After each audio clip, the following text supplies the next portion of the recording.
his ways, going to Hollywood, he's busting it to Hollywood. Welcome to another edition of Hollywood Hoops. I'm Eric Pincus of Basketball Insiders and Bleacher Report, sitting with Josh Martin of Lonzo Wire. Josh, it's time for some Hollywood Hoops. It is time for some Hollywood Hoops, and I hear there's someone special back in Lakerland these days. Eric, who is it? It's very exciting. Meta World Peace is back with the Lakers. What do you know? They cut Kyle Kuzma and signed. No. They have hired the South Bay Lakers, formerly known as the Defenders, have hired Meta World Peace as a player development coach. And so, of course, we should lead with that because, come on, I was literally the day before. This news came out yesterday, which was Monday. Today is Tuesday, we're recording. Mm-hmm. And on Sunday, I was in the locker room saying, man, I miss Meta World Peace because I was just right by where his locker was. Mm-hmm. And you've got new guys there. I think Josh Hart is there, perhaps. Oh. It's Kyle Kuzma's where Nick Young was. So there's that Nick Young Meta World Peace corner is no longer. And I was just saying I miss Meta World Peace. And then we got a press release just yesterday. Meta's back. He's going to do player development. And he had talked about wanting to do coaching when he was done playing. He hadn't quite fully accepted that he was done playing. And was at first he was considering, obviously, other NBA opportunities, which didn't come. He thought about going overseas, but last time I spoke to him, he kind of expressed that he was done going overseas, at least right now. So I'm not shocked that he's moved into coaching, and I think he's actually a really good influence, which is pretty amazing given where he came from and his start and midway through his career, what happened with the man formerly known as Ron Artest. Yeah, I think we had him on the podcast a few months back, and I think you talked to him sort of about that transition in his career, and this seems like a great move for him. You know, he still has something that he can contribute on the court from a physical perspective, but probably not enough to do it night to night. So as a player development coach, he can be more hands-on. He can be more involved while also transitioning in his career and still being a part of the Lakers. And I think that clearly was important to him. And he had really, over the years, become more and more of a Laker for life in that way, especially once he won the title. So it's good to hear that he's coming back and good to hear that he'll be a part. He'll be around to some extent. Hopefully you'll get to catch him at practices and at games here and there, especially if and when you go down to see what the South Bay Lakers are up to. Absolutely. And I remember, like, Kobe's finale, the players played for Kobe, and they played, I mean, that was like probably the best screening and somewhat illegal screening that you saw Julius Randle ever do. And they had a blast, and it was like a huge moment for them, and they kind of felt in that moment like they were part of the true Kobe and some of the great things that he did in his career. Mm-hmm. But the Meta World Peace finale, and I forget if it was the last game or second last game, but he got a nice run, and they kept giving him the ball, and afterwards they just mobbed him. That was like pure love. I mean, as much as they were awed and mesmerized by Kobe, what they felt for Meta was like just a different thing. He really meant a lot to these young guys, and it's really important, and I can't stress this enough, to have good veterans around really young players. And you don't need Meta right now when you've got Brook Lopez. I think KCP, who is still youngish, you know, he's still just off of his rookie contract. 24, 25. Right. That range. But at this point, with this group of 20-year-olds, he's a veteran.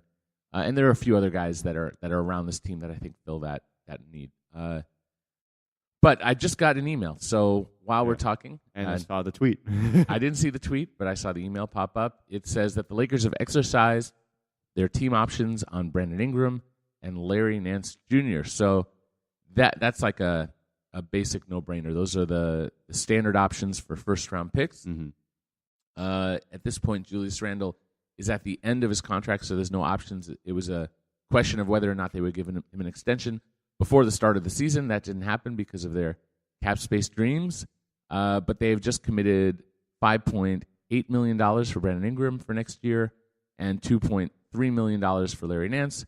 Both completely obvious moves, something that you do unless the player's an absolute bust. And these guys, whether you love them or think they're not doing enough yet, it doesn't matter. Neither of them are anywhere close to a bust. They've both shown a lot of different flashes, and we've even seen it from the early going in this season from Ingram and Larry Nance Jr. Larry Nance starting at power forward ahead of Julius Randle. I think he's done some nice things with his energy, you know, attacking the glass, cutting to the basket, working in pick and roll, particularly with Lonzo, and making himself available in that way.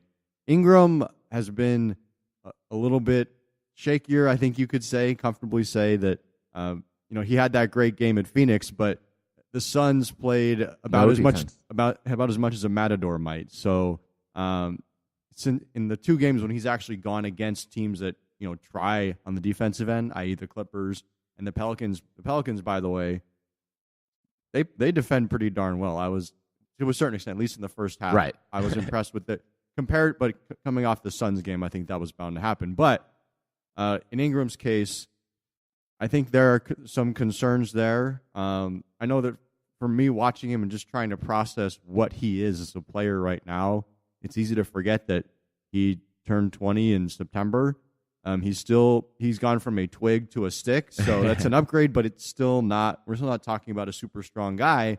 And usually if you're talking about a player who is expected to be a scorer and he doesn't yet have the strength to really finish inside and survive against big, strong guys inside, then, well, he has to then start by being more of a threat on the outside. Right. The problem is Brandon Ingram's jumper still isn't really there. I mean, he shot the ball decently well at the outset, at least better than he did last year. He looked good in Phoenix, hitting shots. But again, I feel like we have to throw that out until he shows he can do it again. Yeah, so he's sort of stuck in this in-between phase right now where he can't really score inside. He can't really score outside effectively. So what really is Brandon Ingram to the Lakers right now? Right, and that if you look at what he did in the one game in Summer League, and you look at what he did the one game this season that was against the Summer League team in the Phoenix Suns, he is like an elite player right now at that level. Mm-hmm. He's not. He's like an elite player at better than D League, right? But still JV level. Like one of those guys you call in baseball quadruple A, right? Like who are great at triple A, but you bring them up to the majors and they just can't seem to cut it. Right, and so that's the thing: is that a state or is that a trait? Is this just he's just somebody who's got a ton of talent, ton of potential, and won't reach it? I don't think you can quantify that because he is too young. And youth it's different for everyone, right? So some people coming in like LeBron James came in with a 30-year-old body and all the positives, not like that he not starting to age, but like a grown man when he was 19, 18 years old, whatever it was when he came in. But then you look at Ingram and he's not that. And his development's going to take longer. Julius Randle came in with a very strong physical presence immediately. A little bit older, but different, just a different body. And so that's I think this year is about giving him that time, hoping to get him, like, if he can kill the bad teams and gradually learn how to execute that against, he wants to do these things. You see the drive and the desire, and he doesn't quite understand why it's not happening. He's not finishing shots at the basket because maybe it's because of the contact. Maybe it's just because he's rushing, or maybe he just doesn't have that touch yet. And his jumper, his form is at times very good and at times not very good. Sometimes it's flat, sometimes it's rushed, and sometimes he shoots it perfectly or beautifully. I don't know about perfectly, but beautifully.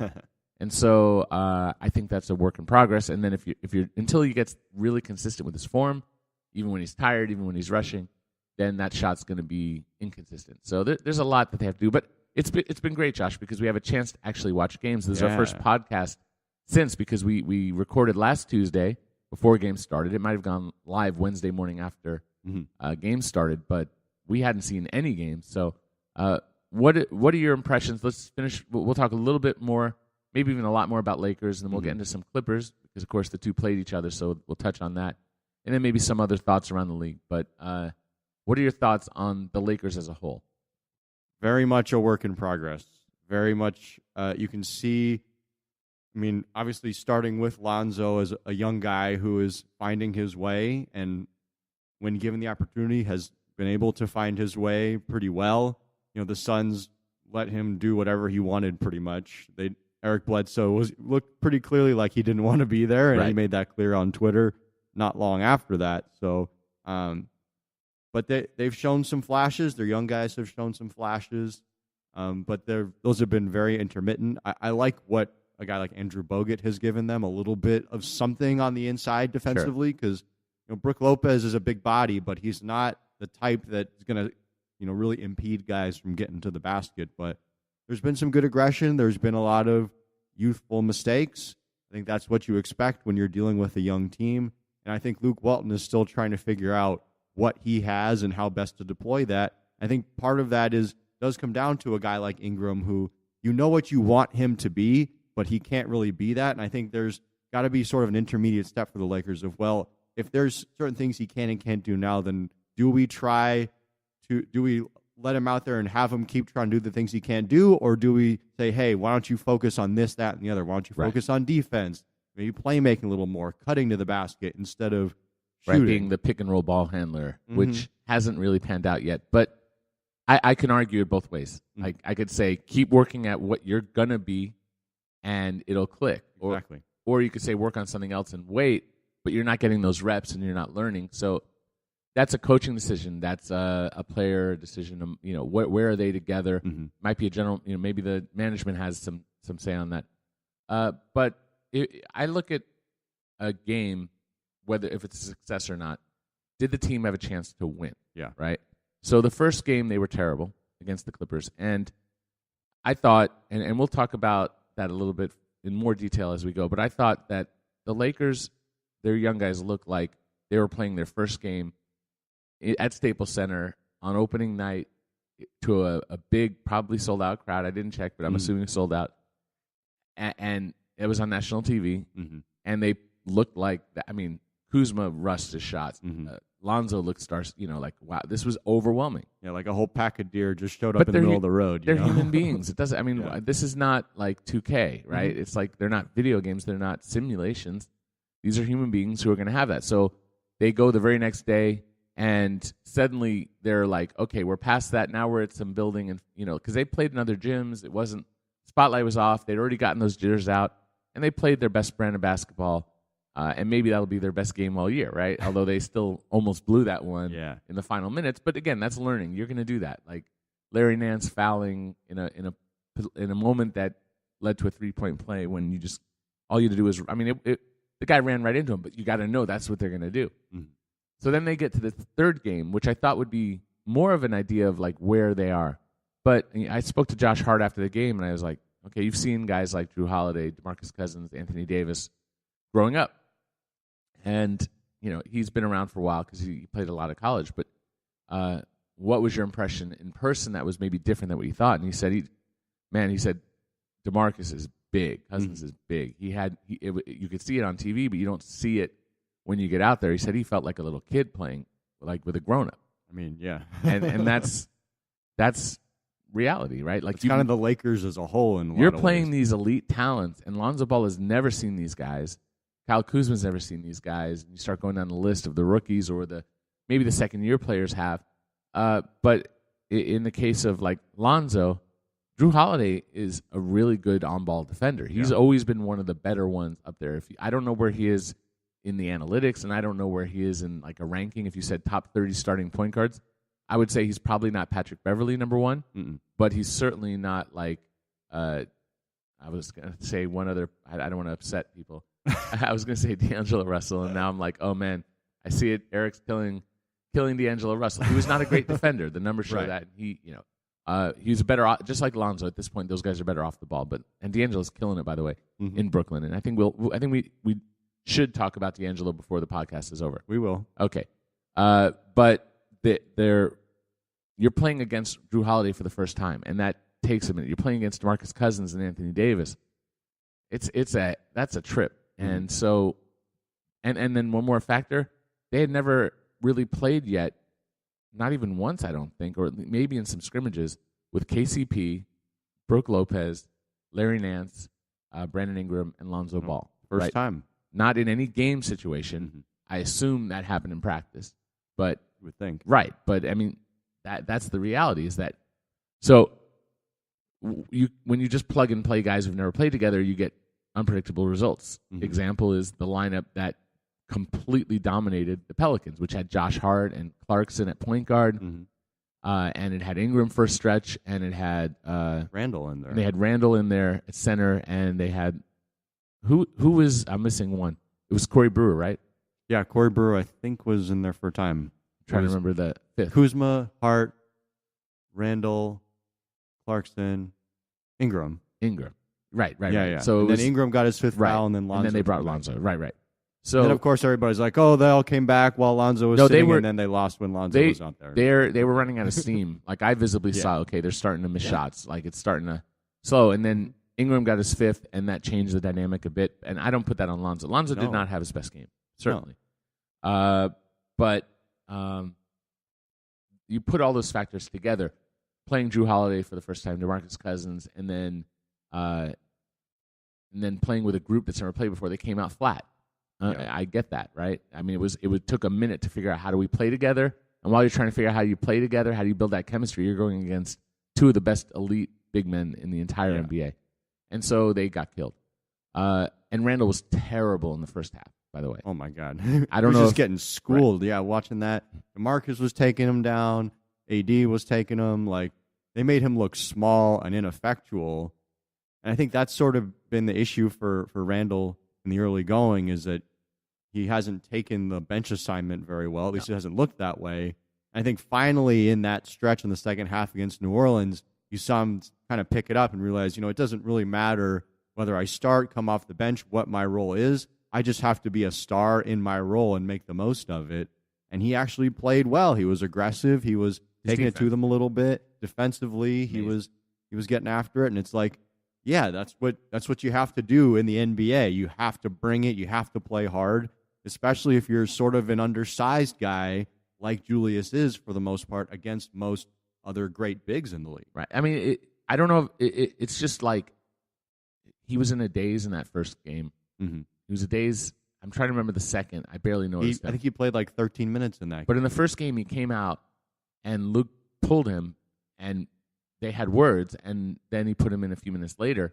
And it's because he wasn't. I mean, Larry Nance did a really great job on Blake Griffin, one-on-one. Now, Blake got a lot of. He might have gotten open for some open shots, but when he tried to take Larry individually, Larry completely shut him down and matched him for points. Yeah. Right? They both had 6 points at that point.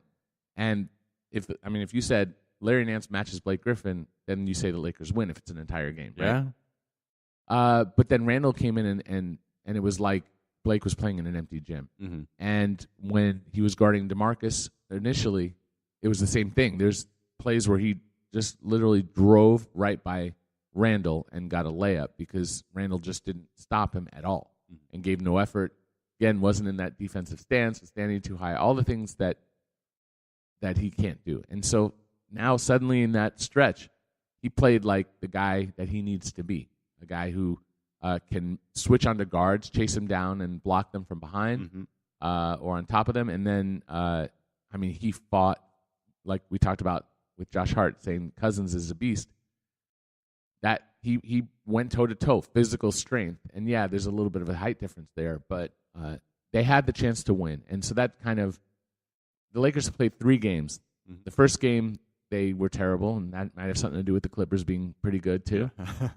And the other 2, they had a chance to win. One they won, one they didn't. So to me, they're 2-1 in that criteria because I'm not going to judge this team by wins and losses because they're not a contender and they're too young. So if you get to the point where you get to 82 games and they have a chance to win some 50, 60 of them, that's great. Yeah. I mean, for a young team. Like if you could have like 2/3 of the games in that ballpark where you had a chance to win and now you just don't have the ability to close it out because you're too young and you don't have somebody like LeBron who can do it, that's great. But if you're in games where there's like 30 games or 40 games or 50 games as we've had in recent years where maybe you're within 10 in the final couple minutes and you make a couple shots and get it to 6. But we're talking about late leads or within a couple points where it's 1 or 2 possessions. And that's what you had. And I thought it was pretty impressive despite how badly they started that game. Yeah, it's encouraging to see the way they came back. How Kuzma had himself a really nice game against New Orleans. He and Lonzo are the first 2 rookies this year, or were until Ben Simmons had 20-plus points. They were the first 2 to have 20 or more points among the rookie class. So I think that's an encouraging sign. Definitely. Kuzma's getting comfortable. Josh Hart looked like a guy who can sort of be a hole filler, sort of a glue guy type that you sort of thought he could be coming out of Villanova, which is really nice. And, KCP, for the most part, played really well in that first game of his. Right. So, I thought he was notably rusty, and they looked out of sync in the first quarter. Mm-hmm. But he took over at some point and was really very solid. Had some nice steal, a steal that it turned to a layup or a dunk. And yeah, that was big. Yeah, so there's a lot to be really interested in and excited about with the Lakers. There's going to be some signs they're going to have their ups and downs, but especially the first time through the league this season, and they're just seeing what their opponents are about and vice versa, and they're just learning the league. When you're talking about the rookies in particular, they're going to have a tougher time, but I think if you start to see this team, turn some of those late opportunities into wins come February, March, and April, then I think that's what you're really looking for as the Lakers. Not what do you look like now, obviously, right, but what do you look like down the line? Because this is very much a case of a team that's going to have to learn game by game, that's going to take its lumps, and you hope they just learn from the good and especially from the bad and are able to improve on that as the season goes along. Well, they play next to the Wizards, which is John Wall. And LeVar has gone out of his way to make sure it's not an easy one for his son and his teammates. Yeah, but it's, I think, and I remember seeing at some point in the Pelicans game where Lonzo was like in the corner guarding an off guard, and KCP or someone else was guarding the ball at the top. And I think we'll see a lot of KCP on John Wall, but then he's got to get Bradley Beal. Or maybe they put Ingram on Beal and they stick Lonzo on Otto Porter or Kelly Oubre. Because I think right now Jason Smith is hurt, so they're starting Porter at the 4 and they're playing Oubre at the 3. Yeah, it was Markieff Morris who's out right now. Is it? Short for them. That's why they've had Oubre starting at the 4. And Oubre is on your fantasy team. He's doing a nice job for you. Yeah, he is on my team. Yeah, that's actually true. Although Randall is on my fantasy team and he is not. So we'll see. He'll pick it up. Yeah, I lost my first week, but I got to say I went up against a team that had Giannis and a team that had Whiteside. Wow. Well, and Whiteside, his first week was like 20-something points and 20-something rebounds. Wow. And like ridiculous field goal percentage. So it's tough. I basically played two of them. Like if you go and look at the numbers, like the top, probably two of the top 5 guys in the entire NBA. So, and my guys underperformed, specifically Randall and a few others. So we'll see. It's a long season. Yes, right? yes. I don't worry about the early losses. But so let's go back and talk a tiny bit more about the Lakers, and we're going to talk about something that we both kind of saw, and it doesn't necessarily match the narrative. Is that Patrick Beverley shut down Lonzo Ball? That's not what I saw, and I don't think that's what you saw. What's your initial thought on that?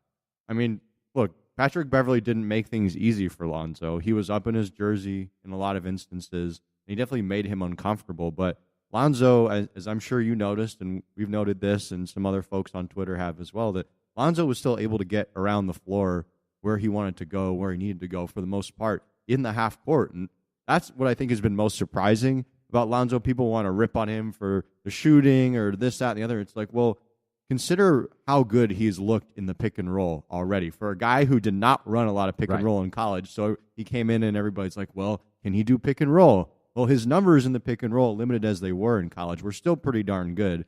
And you see his control with the dribble is really phenomenal. He already has that move, that the patented Chris Paul, like put the guy on your butt and just like drive into the lane, keep him there, throw up a lob, throw a bounce pass. What's interesting is that he didn't have that initially. That's new. That wasn't there even in summer league. It wasn't there at all. It just started to appear in preseason. So, but that's huge if he can do that. Because the NBA is still very much a pick and roll league, so he's going to have to run that, obviously. And if he is able to really work effectively with ball screens, which from all the stuff from media day and training camp sounded like that was a big emphasis of his over the summer, was working on ball screens, that puts him already in a really strong position to be effective in this league. If he becomes a master of manipulating ball screens, then you can shift the defense one way or another and create those open opportunities for your teammates as long as they're in the positions they need to be in.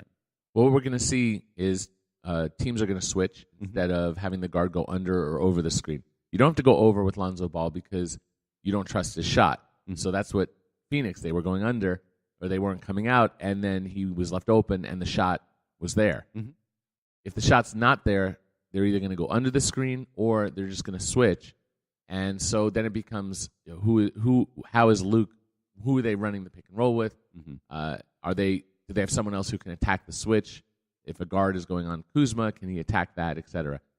Certainly, guys like Randall up high, if it's a high screen, that's not really his area, right? Like if you give him the ball at the top, and Larry Nance, same. Like he's not somebody who is going to pull up and hit a three, and so there are issues. Like maybe you could do it with Lopez because he can hit the three, so they have to decide. It becomes a chess game, and I think Luke Walton's pretty clear that like you can't only win just going to high ball screens, and that's what they did against the Pelicans. That's how they made their big comeback. They just, instead of trying to run their offense, which is bogged down right now, it's not flowing. They're inexperienced. They don't know how to run it against different defenses. They know how to run it against each other in scrimmage because they play a certain type of defense, right? Yeah. They have the same defensive philosophy, their A team and their B team and their C team. But now you're playing a different team with different talent and different gifts, athleticism, size, and then different defensive schemes, and suddenly it's harder to figure out, and for young minds, that doesn't happen quickly. So, but in the whole Patrick Beverley debate, if you disagree vehemently with us, I recommend you check out both Laker Film Room. He did a video on it, Pete Zayas, and Kevin O'Connor of The Ringer. He has a nice article that basically says the same thing, and he breaks it down just like Pete does, where Lonzo got where he wanted, as you said. He made the passes that he wanted to make. His teammates botched layup after layup. They botched transition opportunities, and they botched they missed open shots. So he should have had somewhere in the neighborhood on a good shooting day of like 10, 12, or 15 assists, or on an average shooting day at least 9 or 10.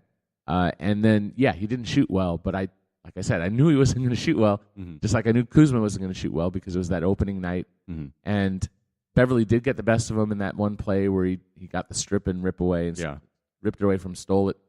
And he was talking and getting in his face. But, I mean, if you look at the actual game, I don't think that's what the issue was. I didn't see it. I mean, Blake hitting threes, Blake playing out of his mind, and the Lakers just not ready. I thought that the Patrick Beverly-Lonzo matchup makes good press, but I don't think it's based on – it's hype. Yeah. And if you're into hype, that's fine. But we're trying to talk about what we see on the court that actually happened. Yes. And I just don't think that a Patrick Beverly can take a guy like Lonzo Ball out of his game because Lonzo doesn't play like Chris Paul. No. He doesn't dribble the ball up and pound the ball and try to dribble around guys. And so many point guards in this league at this day and age, that's what they do, right? That's not Lonzo Ball. If you give too much pressure and overplay him, he's going to move the ball down court, or he's going to move it to someone else. And I mean, yes, Patrick Beverly will bother him, but equally, I didn't think he shut him down, or the narrative that's out there, I think, is somewhat ridiculous. Yeah, and I think it's easy to forget that Lonzo Ball, he's measured best by the teammates around him and how they're doing because he's that sort of player. And I think right now what we're seeing is that this year's Lakers compared to last year's, if you lose your best shooters, D'Angelo Russell, and Nick Young in particular, I think there was one more who was on the tip of my tongue. Yeah, Timothy Mozgov, no. Meta World Peace, no. Not quite. I'll look it up. But when Lou Williams, Lou Williams, but he was traded earlier. But yeah, you could say Lou. When you take guys like that off the team, and then your best shooter in replacement is your center, Brook Lopez, that's going to make maybe it Kuzma difficult. off the bench, but sure. But Kuzma is still a guy who's trying to find his way too, and maybe over the course of time he finds the stroke. But for now, I don't think defenses are going to be stretching out to Kyle Kuzma, opening up the floor for Lonzo. Well, I don't know. He's already made some waves. I mean, I think people are noticing him. So it could get there, but it's not. Was it their opening night? No, because Kuzma was missing everything, right? Lopez is a reliable shooter, and at this point, that is like in that starting unit. That's the only reliable thing. Yeah, is like getting him that shot on the perimeter because that starting group does not look good. Opening night, Luke also started Luol Deng. So that was like, let's go ahead and go with all the things that we've already talked about, but let's also put like weights on our legs so that we're weighted down. And I like Lou as a guy. I love talking to him, and he's really he's much maligned for the situation, but he didn't offer himself this contract, right? It was the Lakers who did. So I don't fault him for this. They overpaid him something that they never should have, and he should absolutely have taken the money. I would have taken it. Yeah, who wouldn't have it? That kind of money at that age. And so it is what it is. But he should not have played that game. I was suggesting that if Luke prioritized keeping the rotation together, that he should start Corey Brewer because you could pull him out of the rotation. You could put Kuzma at the 3, or you could pull him early and then get him back in his rotation. You still get Clarkson as your sixth right. man. He's been really good for them. Yeah, he's been fantastic. And so the second game they put in Corey Brewer, which was what I had suggested before the tip, before it was announced who was starting game 1, and he went with the exact lineup I suggested, and they just completely blew the team away. And now they go game 3. You obviously have to shift again, and you've got to work KCP in there, and so they need to build that chemistry. So now you have to be patient.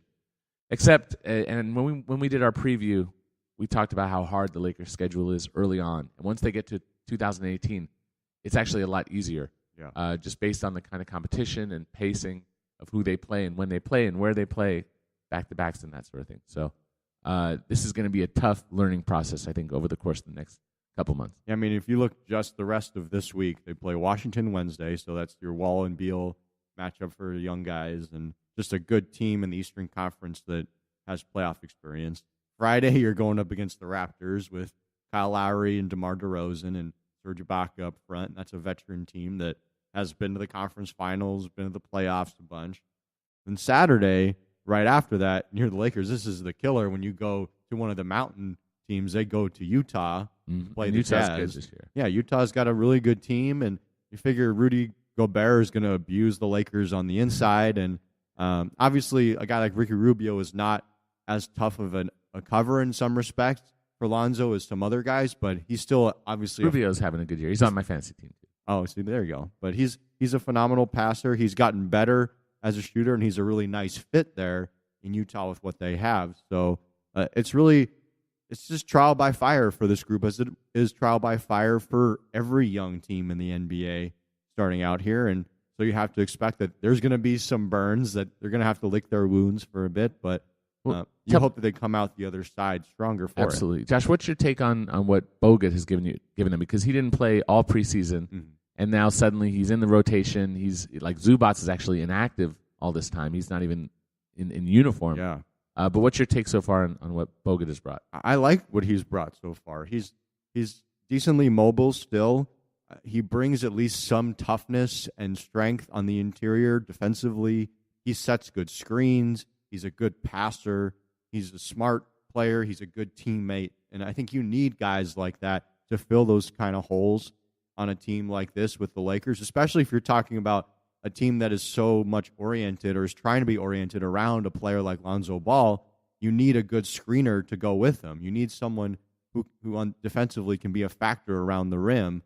I think he's been nice for them in short stretches, right, in some limited minutes, and you figure that maybe that'll allow him to hang around the team for, I don't know, the next few months, maybe the rest of the season, who knows, and that maybe pushes Zubats back down to the G League with the South Bay Lakers to work on his game some more, which isn't the worst thing, you know? Yeah. It's funny because a minute ago, like, Zubats was like untouchable and was like so important, and I didn't think he played particularly well in summer league. I thought he was adequate. He showed flashes in preseason, but wasn't like overwhelming. So it is what it is. We'll have to see if he gets an opportunity. But if Randall can do what he did against DeMarcus Cousins again, then I want him in those backup center minutes. Yeah. But in the case with Bogut, there is a confidence that I see. Like, his teammates really respect what he does inside defensively. Like, they feel a different level of confidence, and it hasn't translated yet to the court entirely. The mobility thing, he's not going to stop a guard well, and Lopez isn't either on contains. They're going to hedge back a little bit. They're not going to come up as high as you need.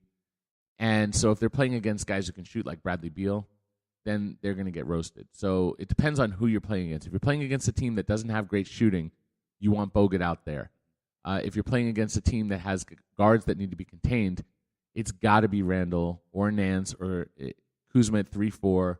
Depends on what's happening, and I don't know how great Bogut's going to be in that role. I also think he thinks he's a better passer than he actually is. He is a good passer. He's always looking to pass. If you give him the ball at the elbow, he's going to wait and wait for a cutter. I think right now his timing is not there. So in theory, as he gets used to playing with these guys and they get used to playing with each other, should improve. But I see the idea, but the execution, he's throwing the ball away a bit. So we'll have to wait and see on that. I do like what he brings, but to me, if Luke goes with like a very specific rotation that he sticks to regardless of opponent, I think that's a mistake. If it's the right fit, like I said, then I think Bogut is an asset. Yeah, against teams with real size, so the Clippers and the Pelicans being two of them, you're probably going to need more minutes from Bogut. But if you're going up against a team that plays more small ball or just doesn't really have a player who can punish the team inside as readily, then Bogut probably doesn't need to play as much, right. and So that's fine. It's going to be dependent on the size of the bigs. It's going to be dependent on the ability of the guards to shoot, and then also, are you playing teams that are, because it's not, if he's coming off the bench, he's probably playing against second units. So we could say, well, Bradley Beal, well, fine. If he's playing when Bradley Beal's sitting, then who's the backup shooting guard at Washington, and then can they shoot? And do you match those minutes where once Beal gets out? So it becomes a question of Walton and his ability to manage and adjust his rotation on the fly based on what's working. So I like Bogut in the rotation. I would love to see Zubats develop. Maybe we could see where he's at in South Bay. Mm-hmm. And then from there, he can earn those minutes back. I obviously, he's someone with a great upside, and it's a little disappointing that he's not in the rotation here and that he's not getting the opportunity to develop. But if go to the Brandon Ingram point where if you're trying to develop too many guys who aren't there yet, then the team just gets their butts whipped. Yeah, and they lose confidence because they know they don't have a chance. Right, and so maybe you need to, early in the season, go with the veterans, the Corey Brewers, who I think has been great. You mentioned Jordan Clarkson. He's been absolutely fantastic. Arguably, as of today, maybe the best six-man going. I think he's got the most points scored off the bench at this point in the league, at least as of a day or two ago. That's what the Lakers sent out. So we'll see. Anything else jump out at you for the Lakers? We'll talk about a former Laker in a minute, and then we'll get to the Clippers. No, I mean, just that it's going to take time, and patience is key for Laker fans. And I know that patience is sort of a dirty word, or not even one that's in the vocabulary of a lot of fans. But when you're talking about a team full of 19, 20, 21-year-olds, that's all you can do is you have to just wait. You have to give them time, and hopefully the fans give them that time. Hopefully the organization gives them that time to develop, because these are not things that happen overnight. It's going to take years for a lot of these guys to really find themselves in the NBA. It's amazing because the Lakers have gotten that second pick, and so they missed out on Karl Anthony Towns. Mm-hmm. They missed out on Ben Simmons, who's looking great, and Ben Simmons missed his whole first season. So if he stays healthy and plays like this the rest of his career, I mean, the Lakers have been so close, and it's been so celebrated that they were able to keep their pick. Mm-hmm. But the picks haven't quite panned out as they've liked, notably D'Angelo Russell. So when this broke and they traded him to Brooklyn, I think both of our reactions were, man, the Lakers gave up on a really talented guy a little bit early when his value was pretty low. Mm-hmm. I don't think either of us were particularly high on it initially. What do you remember? Yeah, I mean, we thought, I mean, for the most part, we thought it was a little early, but from a cap perspective and a money perspective, it made sense because they're trying to move off of Miles Gov, and in today's NBA, like, especially at the time when you were seeing sort of over the course of the summer how much difficulty big guys were finding getting the money that you would have expected. Right, or the last trade deadline. There were like a dozen guys on the trade deadline that were bigs. Yeah. A lot of them moved, but a lot couldn't. Mm-hmm. So if you have an opportunity to move off that money, then you kind of have to take it, and the Lakers did, and I understood from that perspective, and I guess from a cultural perspective, the Lakers didn't believe in D'Angelo as a personality. They seemed to think that he was a little bit poisonous in that regard, and they wanted to sort of keep the well clean for a guy like Lonzo coming in.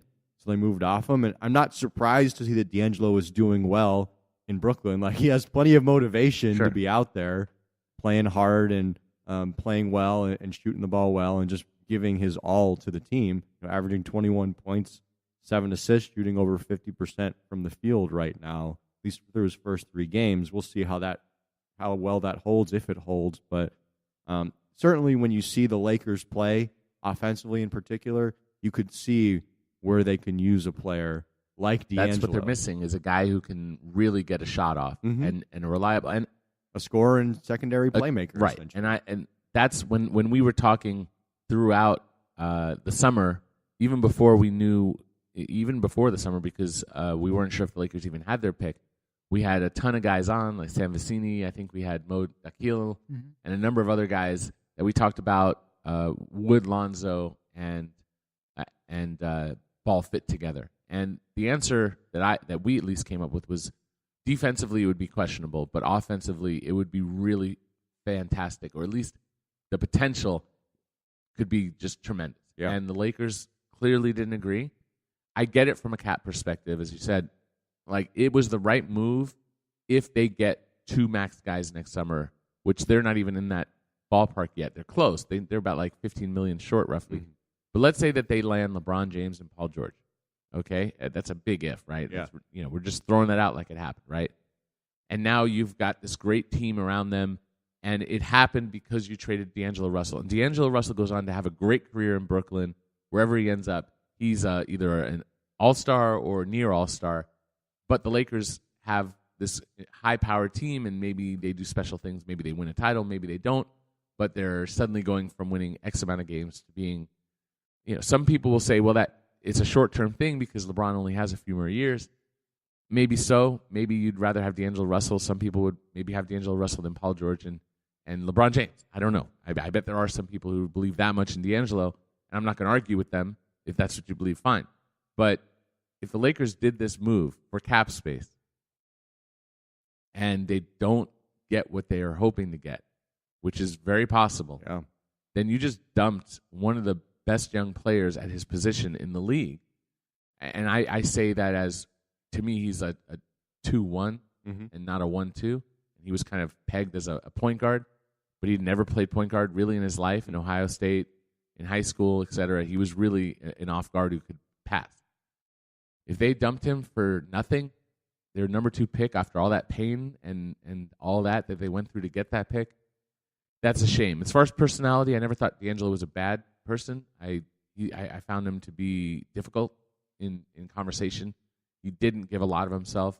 He didn't bond with his teammates the way that you see Lonzo Ball bonding with his teammates. So there are personality things. The words that most people I talk to around the situation have told me that he's immature. Not a bad guy, but immature.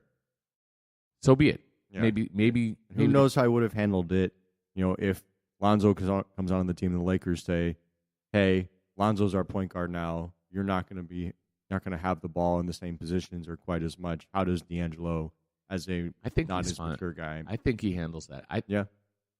Given his ability to take that pressure off of him to have to set up the pass, now he can think shot first and pass second, because I think that's who he is. Yeah. And that's not his shot off of the left side, off of the elbow, like the 3-point shot that he has off the pull-up.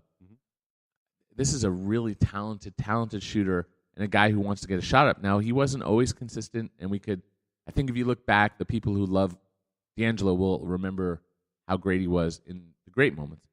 And the people who don't like D'Angelo will look back and remember how ineffective and invisible he was in some games. Because there were games he was invisible and games he was dominant. Yeah. And he was inconsistent.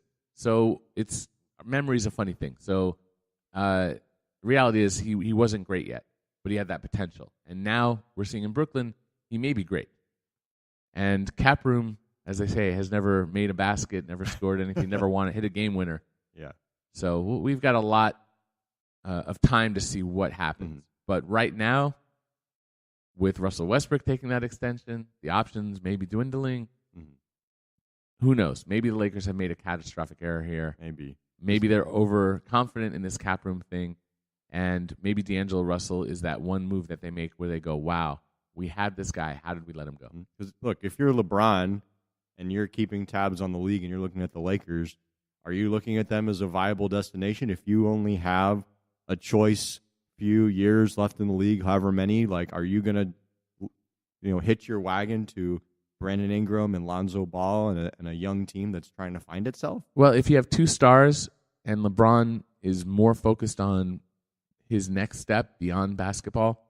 There's his family in Brentwood. There's a lot of reasons that if you assume like where is his best chance to win is the motivation for where he goes, you may not be looking at the whole picture. And so we don't know what goes into that entire decision, be it that he doesn't want to be in Cleveland. If that's the case, like they may have the best chance to win in the East.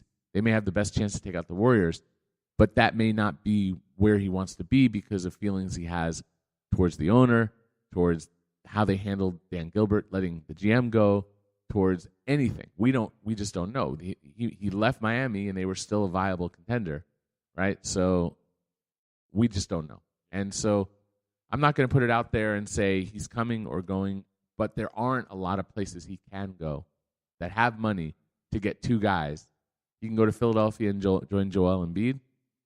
He can go to Dallas and join like Harrison Barnes and Dennis Smith Jr. He can go to a couple other places that are like Sacramento-ish kind of places. Or he can go to Los Angeles where maybe it's two guys and Lonzo Ball and Ingram, or maybe not Ingram. Maybe that's how you get to the two maxes. Maybe that's enough. Maybe just LeBron with one other max guy is enough, and then he's confident all his buddies will come on and sign a bunch of mini guys as they didn't want to do. So I think that's it for now on the Lakers because I don't want to give short shrift to the Clippers, who have had an easy schedule, but they've looked really, really good through it. What's your thoughts on Blake Griffin and the return of the Clippers? I mean, Blake has looked great, and let's preface this by saying they've played the Lakers in the first game, and the Lakers, as we've already gone over, are a work in progress. And then they played Phoenix in their second game, and then Earl Watson got fired right after that. Eric Bledsoe tweeted out how he didn't want to be there after that. So those are the only games. Those are the only games we've seen for the Clippers.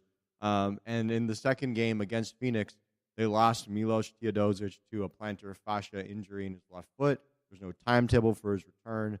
So that means they're probably going to see a lot more Austin Rivers, who through the first two games has looked like a guy who missed most of the preseason. Summer, really. And most of the summer with an illness. And he had like an injury, and then he had an illness. I think he had mononucleosis, which actually Juancho and Gomez was just diagnosed with as well. So it's how things go in this league. They just make their way around locker rooms, it seems, from team to team. Dangerous. Like that one in particular will knock you out. So the Clippers, take that with a grain of salt. But Blake in particular, I'll say, has looked phenomenal. And you go from the playmaking, sure, he's been physical, he's gotten up and down the floor. There are times when he still takes too long in the post and he still is a little bit awkward down there, but the quickness with which he's able to get off his jump shot and his now, confidence in his jumper. It's like, having watched him year by year, it's like night and day from even just like 2 or 3 years ago when he started taking threes and he would have to like load up, and you can kind of see how he's thinking through his form. Like, okay, get my elbow here, make sure my feet are set there. Now it's just natural, and he looks like a guy who shoots threes and who's fine with it. And so far, he's 6 of 11 from 3-point range. It's a small sample, but against two terrible teams potentially. We don't know. We don't know the Lakers yet. Maybe they're not terrible. Okay, but they were terrible that game against at least one terrible team and one team that played terribly. Yes. So, but still, from the outset, Blake looks good. DeAndre looks very much DeAndre-like, and he hasn't missed a free throw yet, but he's only taken 4. So again, it's hard to really. He hasn't blocked a shot yet. I know this because he's on my fantasy team. Yeah, it's very upsetting. He hasn't been there either, but those guys have looked very good. I really like what Pat Beverly brings to that team, and I liked it from the summer. Watching him even at UCLA with essentially the Clippers' second unit go in those runs against other NBA players. I really liked the attitude that he brought, the way he was mentoring the young guys and really being a veteran presence. I think he's really added that to the team. He's a great fit, definitely. He's always been that type of guy. I think he's like, you don't want to play against him, but you would love to have him on your team. And I think that's what he's been for the Clippers, and generally their spirit has been better. And I know there's a little bit of a back and forth in the media between Chris Paul and Doc Rivers, a lot of sour grapes from Chris. And Doc sort of talking about the culture, and Chris Paul saying that he didn't like the culture. It's like, well, Chris, you were the culture. Right, and you were halfway out. Like, he was thinking about leaving. I was there when Doc said, if you're thinking about leaving, then you're not here. And if you're not here, then, look at it. So Yeah, I mean, but I don't know that that's fair in the sense that I don't think Chris necessarily held back when he was playing for the Clippers last year. I think he still was very good for them. He gave it. right. But if he didn't want to be there and he was already thinking about not being here, I get Doc's point. Yes. And that might trickle down to the locker room and sort of have its effect on your chemistry more than anything. So and that's been the issue, I think, has been the chemistry and the health. Mm-hmm. Health probably the most. And we can blame anything, but really the Clippers, more than half of their chances, I think, were felled by injury. Mm-hmm. And then the 2 times that they really had a shot, they felled themselves with some mistakes, specifically the Oklahoma City play with Chris Paul, and then the team fell apart against Houston with James Harden on the bench. So, but it's done. He's gone. No point in harping on it. You look at what we predicted for the Clippers, which wasn't great. It was like about 40-ish wins, I think, is kind of where we were at. We did not know at the time that Blake would be back the level he is. We were kind of like, maybe he's back in December, maybe November. If he comes back by the start of the season, he probably won't be himself yet. Mm-hmm. And so kudos to him to coming in like gangbusters. Very impressive. So happy for Blake. I love Lou Williams in the role that they'll have him in.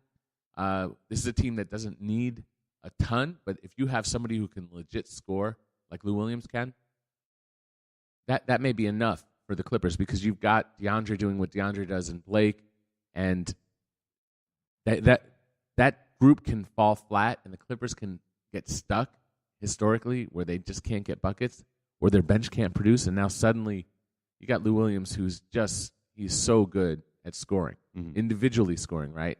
Now, he's erratic at times, and he's not going to make a ton of game-winning shots, but he's someone who's going to give you those points off the bench. Sometimes it doesn't even need to be efficient. You just need somebody to score, even if he's 5 for 12 or 5 for 20. Well, let's say 5 for 15. 5 for 20 is too much. Yeah. So if he's like 5 for, but he gets to the line a few times. Let's say he shoots 5 for 15, but gets to the line and gets 4 or 5 points at the line, and he hits a couple of threes. Now your percentage of points produced is reasonably high, right? So scratch the 5 for 20, but 5 for 15 with some free throws and some threes, that's going to help the Clippers where they've really suffered before, where sometimes they just hit lulls and can't get a bucket. Teodosic, they need him back because I think he's been great. Yeah. And we'll see. The Clippers, I think they're better than I thought they were. Some of that's having Blake back. I think we left open the possibility that there could be like a 10-game swing. Like they could be, from 40, they could win as much as 50. Or if Blake and these other guys are hurt, like Gallinari, they could drop down as low as like 30 or even below if they're hurt. So kind of a wider range than we gave the Clippers. The initial returns against 2 bad teams, at least in the situation, suggests that maybe they're closer to the higher end of that. So we'll have to wait and see. We'll find out soon enough, because their schedule gets very hairy very quickly, where they play this week Utah, they go to Portland, they're home against Detroit on Saturday. So, I mean, that's not like the toughest game you ever did see, but, who knows? And then they play Golden State on Monday. So, and then after they play a few more home games, then they're on the road for 8 out of 9. So we're going to see very quickly, I think, what this Clippers team is made of, and I think they're going to need more out of Gallo. He's been pretty rusty looking in his first couple games, so I think once they're going to need him to find his way. I like the fit. Yeah. But they haven't executed it yet, but even the threat of what Gallo can do, which is spot up or take you off the dribble and get to the line, like I see what can be if they get there, and I think they will. I think that'll be an asset. He'll be an asset. But those games in particular those are the teams that they have to be better than. They have to be better than Utah, Portland, the Memphis teams, the teams that are on the bubble of 5 through 8, because I don't think the Clippers are quite there yet in the top 4. I don't think they're the Spurs, the Thunder, the Warriors, or the Rockets.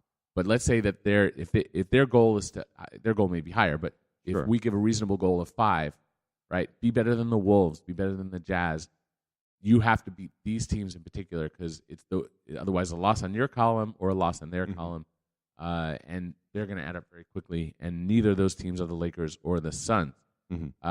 One more comment on the Clippers before we wrap on them. Lawrence Frank, who is essentially their top guy, like I don't know his exact title. He's but president of basketball operations. Okay, I want to say. Okay, something along those lines. Yeah. he was quoted, and I don't have the source, unfortunately, because it just popped up quickly from somebody who is not a reporter on the timeline, and I heard that, saw it a few places, don't know who to attribute it to. But he said that DJ is going to be a Clipper for life, or is a Clipper for life, something along those lines, DeAndre Jordan. So that would suggest that they are really motivated and working to try to get DeAndre to maybe extend or to re-sign, which I think is interesting because I know at some point they did look at the opportunities and see what if we traded him. But they obviously didn't, and I'm curious to see how this works. We both kind of said, like, if the team goes into the dumpster, that they'll trade DeAndre. Yeah. But that's not where they are. So just curious, maybe just 30 seconds on DeAndre. What's your take on DeAndre for life? I think it's if the continuity is helpful, obviously, in the NBA, and DeAndre is an excellent player. You know he's going to be out there, number one. He's one of the most durable players. He's one of the more intimidating defensive players. You can build a defense around what he does. He's a great finisher. He's great at what he's good at. He's terrible at what he's not good at. But he doesn't do that. But he doesn't Right. do those things. He doesn't shoot threes. No, thank goodness. And his free throws, we'll see where those go. But if he's at least like a 50% free throw shooter, as opposed to where he was like in the 30s and 40s, that in itself will help my fantasy team. Help your fantasy team for sure. And it'll make Clipper games certainly a lot more watchable because we won't get Hack a DJ nearly as often. And I think you and I can both say comfortably that those are not our favorite basketball The rules have moments. changed a little bit, so it's not as prevalent. You can't just foul someone all game. So they've changed the rule a little bit, but it's still a painful thing when you see DeAndre go to the line as often as he does and do as poorly as he has done. It's awkward. But Eric, we've spent all this time and we still haven't touched on your girls' teams. How did they do this past weekend? Give us an update on how things are going down at Rancho Park these days. Well, I got to say, the minors team, I did a little GMing.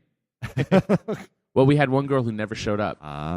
She didn't show up to any practices, and her mom kept saying like she's going to show. So I talked to the park, and they said, we'll replace her. They gave them a certain time limit, and they replaced her. And the good news, they replaced her with a girl I had on my 10-0 perfect team. There you go. A girl named Giselle, who is a super athlete, who does not have a lot of experience playing basketball, but is just, I love this young lady. She gives our team suddenly a balance that we did not have because she's got good height, athleticism, can rebound, can fight.